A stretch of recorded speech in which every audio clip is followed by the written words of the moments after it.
Chairman Truitt, okay, and help me make sure I stay on the amendment, but the reason that Representative Elkins is doing this amendment is because in your bill, your desire is to help those who use these financial services. Is that correct?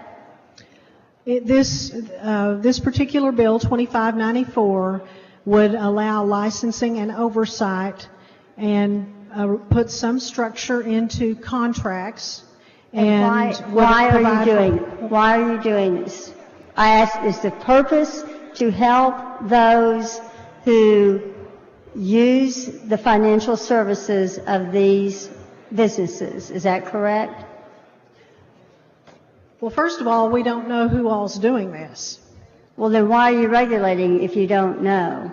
Because, why is there a problem if you don't know? Because of all the complaints that have come in. Well, then you would know you have an idea of who's using the services. From 2008 to 2010, the Office of the Consumer Credit Commissioner and the Attorney General received at least 607 complaints against payday loan and auto title lenders in Texas.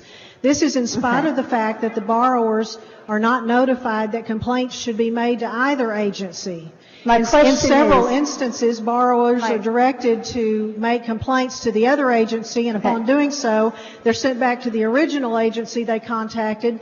The most common types of complaints are collections, harassment, fraud, and usury. My question is, are you just trying to punish businesses that are serving a purpose, or are you trying to help individuals that you think? If you'll recall my layout yesterday. Yes. No, I'm asking the simple question. I'd like to answer your question. The question is, I wholeheartly embrace the businesses. There, as I said in my opening remarks yesterday, there is absolutely a need for short-term loans, and I do not want to put reputable people out of business. We need these businesses. But what we have are people who are not reputable, and they're being very abusive, and the state has no way to know who they are or how to get to them. So you want to make one size fit all. I want the businesses. Your purpose is a one size fit all because, again, I ask the question, is your legislation trying to help those people that you think are being taken advantage of by businesses that provide a financial service? This legislation, simple question, yes or no, was crafted by industry. So it's not really to help those who you feel are being taken advantage of by businesses that you don't like. This bill was crafted by industry and consumer advocates who recognize that it is high time that Texas account for the businesses that are out there, because many are good, so again, and we want more of those, but many are bad.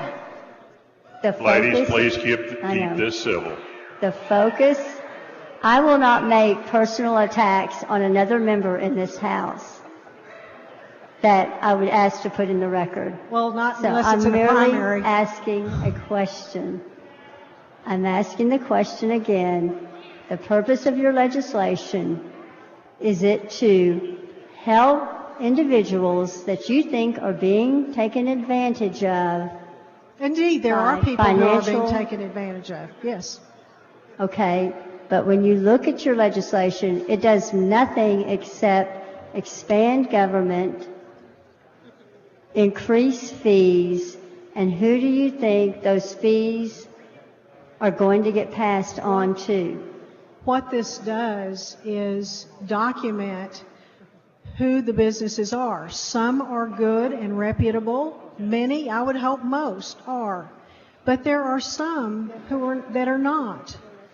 And with absent this legislation, we have no way to deal with the bad actors. Okay. And it is there are many within the industry who who helped craft this legislation and believe it is necessary. But you would say that your legislation is focused on the financial institutions that you feel are taking advantage of individuals that you don't like the way the it's going to be businesses... focused on because we don't know who they are. Well, then why are you doing this? Why don't you spend Because time there are finding out lots- what is going on in the industry? We have, Jody.